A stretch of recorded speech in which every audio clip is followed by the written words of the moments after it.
had a few bright spots. Sophie today shot 75, and obviously yesterday was awesome when Isabella Ruscher shot 69.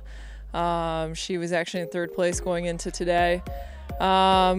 We had a few injuries that caused us to shoot a couple of team scores that we weren't expecting, but the good news is the injuries are ones that if we rest them, we'll be ready in a few weeks for conference. So all in all, a good tournament. It's always good to come to Kingsmill and to play at the William and Mary event. We all wish we would have done a little better, but definitely some bright spots and some good things to work on heading into conference in the next few weeks. It was great to be able to bring 8 players that all represented the University of Richmond very well.